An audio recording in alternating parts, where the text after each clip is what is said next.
नमस्कार, एक बार फिर से आप सभी का बहुत-बहुत स्वागत है हमारे यूट्यूब चैनल पे। आज फिर से मैं आप सभी के लिए क्लास 6 भूगोल जियोग्राफी है ये, नोट्स इन हिंदी और चैप्टर नंबर 2 है। ऑलरेडी हमने क्लास 6 के जियोग्राफी भूगोल बुक के चैप्टर 1 को कंप्लीट करवा दिया है। यदि आपने चैप्टर 1 के वीडियोस को नहीं देखा तो जरूर देखें, आपके एग्जाम के पर्पज से काफी महत्वपूर्ण होने वाला है। तो जो चैप्टर 2 है इसका नाम है ग्लोब, अक्षांश एवं देशांतर। मुख्य रूप से इस चैप्टर के अंदर हम ग्लोब के कुछ पॉइंट्सों के बारे में बात करेंगे, अक्षांश रेखा के बारे में बात करेंगे, देशांतर रेखा के बारे में बात करेंगे, कहां कहां से गुजरती है और किस प्रकार से गुजरती है और क्यों गुजरती है इसके बारे में बात करेंगे। तो आइए शुरुआत करते हैं क्लास 6 जियोग्राफी चैप्टर 2 नोट्स, जिसका नाम है ग्लोब, अक्षांश एवं देशांतर। सबसे पहले पॉइंट की तरफ बढ़ते हैं। सबसे पहला पॉइंट हमारा कहता है ग्लोब। देखिए क्लास 6 का जियोग्राफी है, तो शुरुआत जो है ग्लोब के बारे में जानना या मानचित्र के बारे में जानना या फिर नक्शा के बारे में जानना, वो यहीं से होता है। तो सबसे पहले आज हम किस चीज के बारे में जानेंगे? ग्लोब के बारे में जानेंगे। तो ग्लोब हमारी पृथ्वी का एक छोटा सा मॉडल होता है। जो हमारी पृथ्वी है ना, हम बचपन से पढ़ते आ रहे हैं, हमारी पृथ्वी गोल है, संतरे के आकार का है, वो घूर्णन करती है अर्थात गति करती है। तो ये सारी चीजें तो हम शुरुआत से ही पढ़ते आए। तो ग्लोब हमारे पृथ्वी का एक छोटा सा मॉडल है, मतलब पृथ्वी के तरह ही बनाया गया एक सूक्ष्म रूप है जो हमें ये बताता है कि हमारा पृथ्वी किस प्रकार का है। जो कि पृथ्वी के समान बनाया गया मॉडल है। पृथ्वी के समान बनाया गया कहने का मतलब है पृथ्वी की तरह ही इसका निर्माण किया गया है, तथा ग्लोब को दो पिवट के बीच में लगा दिया जाता है। अक्सर आपने देखा होगा, हालांकि मैं यहाँ पे इमेज ऐड कर दूंगा जिससे आप ग्लोब को आसानी से समझ और जान सकते हो।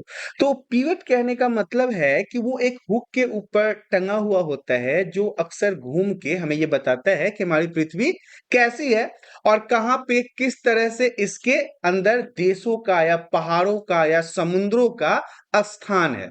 इसके अलावा ताकि यह अक्ष के चारों ओर घूम सके, जैसे हमारी पृथ्वी घूमती रहती है ना, ऐसे ही जब हम ग्लोब के अंदर इस पिवट को लगाते हैं तो ये भी अपने चारों दिशाओं में घूम सकता है। हम इसको एज ए एग्जाम्पल अर्थ की तरह देख सकते हैं।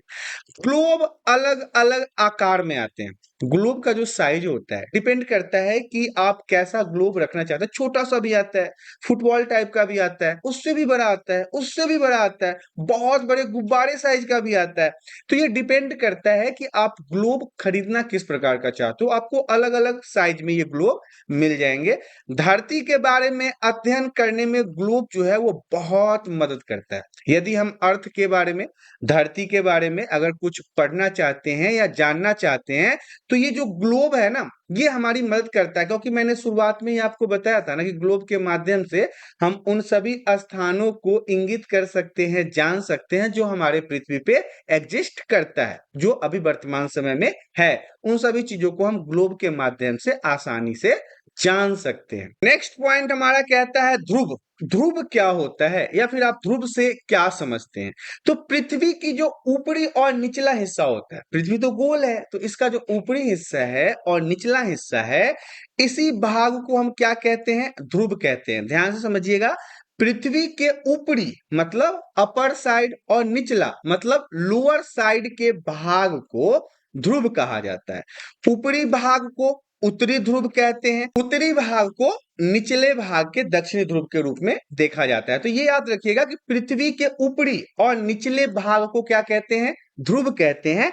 और ऊपरी भाग को उत्तरी ध्रुव कहते हैं। जो ऊपर का भाग होता है ना, जो अपर साइड होता है, उसे हम उत्तरी ध्रुव कहते हैं। और जो निचला भाग होता है उसे हम दक्षिणी ध्रुव कहते हैं। इसके अलावा हमारा अक्ष है। अब हम एक्सिस को समझते हैं कि एक्सिस किसे कहते हैं। जिस तरह ग्लोब जो है वो पीवट के चारों ओर घूमता है, ग्लोब मतलब जो मॉडल होता है वो तो यही बताने के लिए होता है ना कि हमारी पृथ्वी किस प्रकार से घूर्णन करती है, कैसे वो घूमती है। तो इसी प्रकार से जब धरती एक काल्पनिक रेखा के चारों ओर घूमती है, क्योंकि हमने तो शुरुआत से ये पढ़ रखा है ना कि धरती जो है, हमारी जो पृथ्वी है, वो चारों तरफ गति करती है, घूर्णन करती है। इसी काल्पनिक रेखा को पृथ्वी का अक्ष कहा जाता है। जिस अक्ष के ऊपर पृथ्वी चारों ओर घूमती है, इसी काल्पनिक रेखा को, क्योंकि ये तो दिखाई देती नहीं है, लेकिन ऐसा हमारा मानना है साइंटिस्टों का कि एक काल्पनिक रेखा के चारों तरफ पृथ्वी हमारी घूमती है, तो इसी काल्पनिक रेखा को हम पृथ्वी का अक्ष या एक्सिस कहते हैं। नेक्स्ट पॉइंट हमारा कहता है विषुवत रेखा क्या होता है। विषुवत रेखा से आप क्या समझते हैं? तो पृथ्वी के सतह के बीच से एक काल्पनिक रेखा गुजरती है। ध्यान से समझना, पृथ्वी की सतह के, पृथ्वी के सरफेस के बीच से, बिल्कुल मिडिल ऑफ पॉइंट से एक काल्पनिक रेखा गुजरती है, एक लाइन गुजरती है। इस रेखा को विषुवत रेखा या विषुवत वृत्त कहते हैं। अगर आपसे प्रश्न पूछा जाए कि विषुवत रेखा किसे कहते हैं या विषुवत वृत्त क्या होता है, तो आप बताओगे कि पृथ्वी के सरफेस एरिया के बिल्कुल पॉइंट से, मतलब मिडिल पॉइंट से एक काल्पनिक रेखा गुजरती है, और इस रेखा को हम क्या कहते हैं? विषुवत रेखा या विषुवत वृत्त कहते हैं। यह रेखा पृथ्वी को दो बराबर भागों में बांटता है। पूरे अर्थ को मिडिल पॉइंट में दो बराबर भागों में बांटता है। उत्तर वाले भाग को उत्तरी गोलार्ध और दक्षिण वाले भाग को दक्षिणी गोलार्ध के नाम से जानते हैं। ये जो पृथ्वी है और इसको जो बीच से काटता है, तो उत्तर भाग को उत्तरी गोलार्ध और दक्षिण भाग को दक्षिणी गोलार्ध के नाम से जानते हैं। अब हम इसी में बात करेंगे अक्षांश रेखाएं क्या होती है। अक्षांश रेखाओं से आप क्या समझते हैं? तो विषुवत वृत्त के ध्रुवों की ओर के सभी समानांतर वृत्तों को अक्षांश या समानांतर रेखा कहते हैं। यहाँ पे जरा आपको गौर से समझना पड़ेगा। मैंने अभी यहाँ पे आपको बताया था कि विषुवत रेखा या फिर विषुवत वृत्त किसे कहते हैं। अब इसी विषुवत वृत्त से ध्रुवों की ओर सभी समानांतर वृत्तों का जो अक्षांश है, यो समानांतर रेखा कहते हैं। और अक्षांश को डिग्री अंश से मापा जाता है। अक्षांश जो होता है उसे मापने के लिए, समझने के लिए हम डिग्री का इस्तेमाल करते हैं। डिग्री के माध्यम से इसे मापा जाता है। नेक्स्ट पॉइंट हमारा कहता है प्रमुख समांतर रेखाएं। अब प्रमुख समांतर रेखाएं क्या है? विषुवत रेखा 0 डिग्री और ध्रुव 90 डिग्री के अलावा चार अन्य प्रमुख समांतर रेखाएं हैं जो इस प्रकार है। सबसे पहले आपको समझना है प्रमुख समांतर रेखाओं के बारे में। तो विषुवत रेखा 0 डिग्री और ध्रुव 90 डिग्री के अलावा चार और भी प्रमुख समांतर रेखाएं हैं। जो कैसा है? तो पहला तो हमारा कर्क रेखा है जो 23.5 डिग्री उत्तर, जिसे हम यहाँ पे लिख के बता रहे हैं कि कर्क रेखा जो है उसकी अक्षांश जो है ध्रुवों के सामने वो ये है। सेकेंड नंबर पे हमारा आता है मकर रेखा जो 23.50 डिग्री दक्षिण में है। और थर्ड नंबर पे आता है उत्तर ध्रुव वृत्त जो 66.50 डिग्री पे है। और दक्षिण ध्रुव वृत्त जो है वो 66.50 डिग्री पे है। तो ये चार प्रमुख समानांतर रेखाएं हैं, प्रमुख समानांतर रेखाओं के अलावा, जो कि महत्वपूर्ण है। आपको पढ़ना पड़ेगा कि कर्क रेखा किसे कहते हैं, मकर रेखा क्या होता है, उत्तर ध्रुव वृत्त से आप क्या समझते हैं, दक्षिण ध्रुव वृत्त से आपका क्या अभिप्राय है। तो ये चारों जो है वो महत्वपूर्ण है। तो इसको हम आगे समझेंगे। पहले यहाँ पे हम बात कर लेते हैं पृथ्वी के ताप कटिबंध और उष्ण कटिबंध, ये क्या होता है। तो कर्क रेखा और मकर रेखा के बीच दोपहर का सूर्य साल में कम से कम एक बार ठीक सिर के ऊपर होता है, से सीधा हमारे सर के ऊपर फोकस करता है। ऐसा इसलिए होता है कि सूर्य की किरणें इन अक्षांशों के बीच कम से कम एक बार बिल्कुल सीधी पड़ती है, डायरेक्ट सीधा पृथ्वी के ऊपर आता है। इसीलिए पृथ्वी के इस भाग को सूर्य से सबसे अधिक उष्मा अर्थात हीट अर्थात गर्मी मिलती है। और इस क्षेत्र को हम उष्ण कटिबंधीय क्षेत्र के नाम से जानते हैं। तो ये हमारा उष्ण कटिबंधीय क्षेत्र के बारे में था। अब हम बात करेंगे शीतोष्ण के बारे में। कर्क रेखा और मकर रेखा के बाहर कभी भी सूर्य जो मतलब सनलाइट जो है वो सिर के ऊपर नहीं होता है, सीधा सर के ऊपर नहीं होता जैसा कि कटिबंध में होता है। क्योंकि इन क्षेत्रों में सूर्य की किरण जो है वो हमेशा तिरछी साइड से पड़ती है, सीधा नहीं होके तिरछा होता है। पृथ्वी पर इस हिस्से के मध्यम तापमान होते हैं, जो हमारा अर्थ है वहां पे इसी कारण से जो टेम्परेचर होता है वो मीडियम होता है, और इस क्षेत्र को हम शीतोष्ण क्षेत्र कहते हैं। पॉइंट हमारा कहता है शीत कटिबंध से आप क्या समझते हैं? तो ध्रुव वृत्त और ध्रुव के बीच वाले क्षेत्र पर सूर्य की किरण अत्यधिक तिरछी पड़ती है, इसीलिए इन क्षेत्रों में सूर्य कभी भी क्षितिज से ऊपर की ओर नहीं दिखता। इसलिए इस भाग में जो तापमान है, जो टेम्परेचर है, वो बहुत कम होता है। इस भाग को हम शीत कटिबंध भी कहते हैं। अगर आपसे प्रश्न पूछा जाता है शीत कटिबंध क्या होता है, तो आप बताएंगे ध्रुव वृत्त और ध्रुव के बीच वाले क्षेत्र जो होते हैं वहां पे सूर्य की किरण अत्यधिक तिरछी पड़ती है, मतलब बहुत ज्यादा तिरछा होता है। इसलिए इन क्षेत्रों में सूर्य जो है वो कभी तो सर के ऊपर नहीं दिखता, और इस भाग में टेम्परेचर बहुत कम होता है, ठंड ज्यादा होता है। इसी कारण से इस भाग को हम शीत कटिबंध के नाम से जानते हैं। पॉइंट हमारा कहता है प्रमुख यमयोत्तर मतलब ग्रीनिच से होकर गुजरने वाले देशांतर को 0 डिग्री मान लिया गया है। ध्यान से समझिए, ग्रीनिच से होकर जितने भी देशांतर रेखाएं गुजरती है उसे हम 0 डिग्री की तरफ मानते हैं, और ग्रीनिच में ब्रिटिश रॉयल ऑब्जर्वेटरी के कारण ऐसा संभव हो पाया है। 0 डिग्री देशांतर का प्रमुख यमयोत्तर कहलाता है। इसी को हम क्या कहते हैं? यमयोत्तर के नाम से जानते हैं। नेक्स्ट पॉइंट हमारा कहता है देशांतर क्या होता है, लॉन्गिट्यूड क्या होता है। तो एक ध्रुव से दूसरे ध्रुव तक जाने वाली जो काल्पनिक रेखाएं होती है इसको देशांतर या देशांतरी यमयोत्तर कहा जाता है। अक्षांशों के ठीक उलट हर देशांतर रेखा की लंबाई बिल्कुल समान होती है, एक जैसी होती है। इसीलिए 0 डिग्री देशांतर निर्धारित करना बहुत ही मुश्किल है। इसलिए सभी देशों की सहमति से, सभी देशों के बातचीत करने के बाद ग्रीनिच से होकर गुजरने वाले देशांतर को 0 डिग्री मान लिया गया है। ग्रीनिच में ब्रिटिश रॉयल ऑब्जर्वेटरी के कारण ऐसा संभव हो पाया है। 0 डिग्री देशांतर का प्रमुख यमयोत्तर ही हमने आपको बताया है कि जो 0 डिग्री का देशांतर है इसे ही हम प्रमुख यमयोत्तर भी कहते हैं। और प्रमुख देशांतर के पूर्व की तरफ पृथ्वी को 180 डिग्री मतलब बांटा गया, मतलब बराबर लाइन के हिसाब से इन्हें बांट दिया गया है। ऐसा पश्चिम के तरफ भी किया गया है, 180 डिग्री पूर्व और 180 डिग्री पश्चिम देशांतर दोनों ही एक रेखा पर पड़ते हैं, दोनों ही एक रेखा पे होते हैं, आमने सामने होते हैं, कह सकते हैं। दोनों ही देशांतर पृथ्वी के दो बराबर हिस्सों में बांटते हैं, मतलब पृथ्वी को दो बराबर बराबर भागों में बांटने में ये रेखा कार्य करती है। नेक्स्ट पॉइंट हमारा कहता है अक्षांश और देशांतर के उपयोग।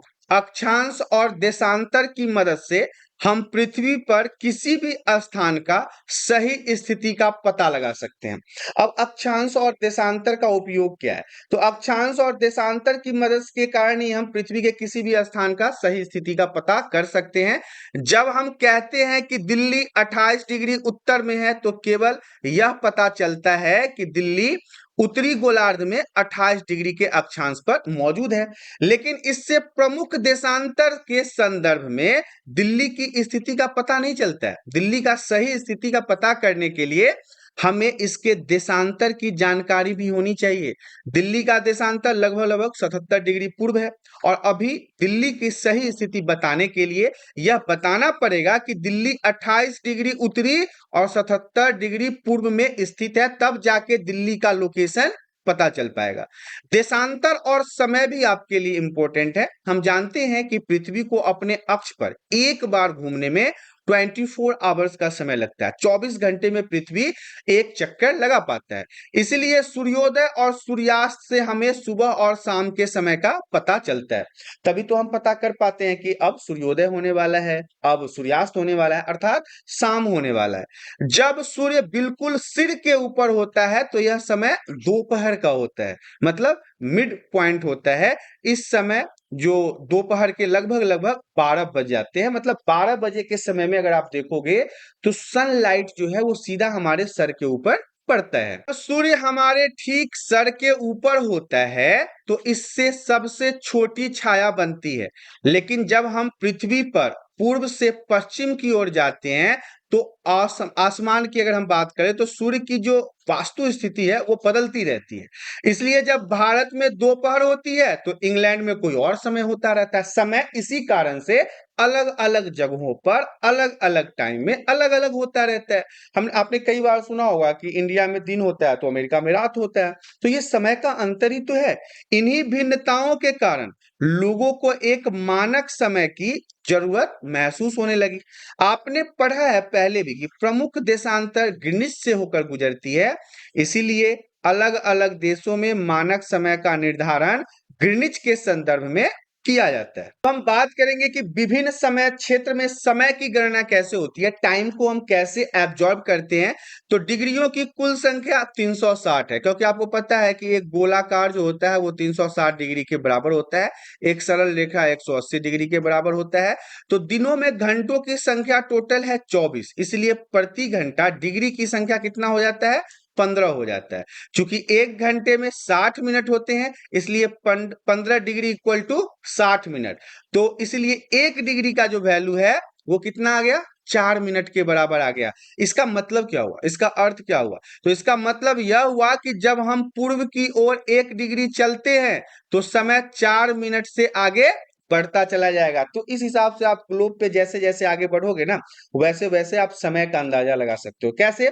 जब हम 1 डिग्री आगे ग्लोब की ओर बढ़ेंगे तो इसका मतलब है कि 4 मिनट का अंतर समय वहीं पे हो जाएगा। अब एग्जाम्पल के लिए मैं बता देता हूँ। एग्जाम्पल के लिए मान लो, एग्जाम्पल है ये कि मैं हरियाणा में हूं और दिल्ली मुझे जाना है, तो ग्लोब पे जैसे ही मैं सिर्फ और 1 डिग्री को आगे बढ़ा के दिल्ली पहुंचता हूं, इसका मतलब है कि हरियाणा और दिल्ली में 4 मिनट के समय का अंतर हो जाएगा। हालांकि ऐसा होता नहीं है, बस आपको समझाने के लिए बताया हूं। दूसरी ओर जब हम पश्चिम की ओर 1 डिग्री चलते हैं तो समय 4 मिनट पीछे हो जाता है, हमसे 4 मिनट पीछे हो जाता है। तो ये बात आपको बड़े ही ध्यान से याद रखना है।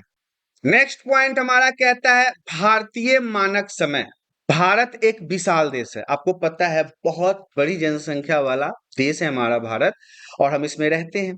और इसका देशांतरीय प्रसार काफी बड़ा है, बहुत लंबे दूरी में यह फैला हुआ है। इसीलिए असम के डिब्रूगढ़ और गुजरात के द्वारका में होने वाले सूर्योदय के समय 1 घंटा 45 मिनट का अंतर होता है। इन आपस में भारत के ही दो राज्यों में सूर्योदय और सूर्यास्त होने में ना 1 घंटा 45 मिनट, लगभग लगभग 2 घंटे का अंतर हो जाता है। लेकिन समय सारणी को आसान बनाने के लिए पूरे देश में एक मानक समय की जरूरत होती है और उसे ही हम फॉलो भी करते हैं। भारतीय मानक समय को 82.50 डिग्री पूर्व के आधार पर रखा गया है। 82.5 इंटू 4 इक्वल टू 330 मिनट, अर्थात 5 घंटा 30 मिनट।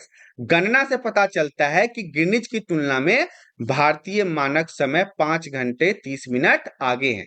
कुछ देश तो इतने विशाल है, एक समय क्षेत्र से काम भी नहीं चलता। जैसे हमारे पूरे भारत में एक समय क्षेत्र है, ऐसे बहुत सारे देश हैं जिसमें एक समय क्षेत्र से काम नहीं चलता। जैसे रूस हो गया, रूस में 11 समय क्षेत्र हैं कुल। संयुक्त राज्य अमेरिका में 9 समय क्षेत्र है। पूरी पृथ्वी को 24 समय क्षेत्रों में बांटा गया है। हर समय क्षेत्र का प्रसार 15 डिग्री देशांतर के माध्यम से ही होता है। ये बातें आपको याद रखनी है। प्रकार से आपने देखा क्लास 6 भूगोल, जिसका नाम था ग्लोब, अक्षांश एवं देशांतर। यहाँ पे हम चैप्टर 2 की बात कर रहे थे। चैप्टर 1 ऑलरेडी हमारा कंप्लीट हो चुका है। चैप्टर 2 की आज हम बात कर रहे थे, तो आप हमारा चैप्टर 2 भी कंप्लीट हो चुका है। और ग्लोब, अक्षांश एवं देशांतर जो है वो काफी महत्वपूर्ण है आपके एग्जाम के लिए, तो आप इसे सही तरीके से पढ़ लीजिए। और आशा करता हूं कि वीडियो में जितनी भी जानकारियां दी गई है, ये सभी जानकारियां आपको पसंद आई होगी। जानकारियां पसंद आई तो वीडियो को लाइक, और चैनल पे पहली बार आए हैं तो चैनल को सब्सक्राइब कर ले, ताकि इसी प्रकार के एजुकेशनल वीडियो आपको हमेशा प्राप्त होता रहे। आज के लिए इतना ही, धन्यवाद।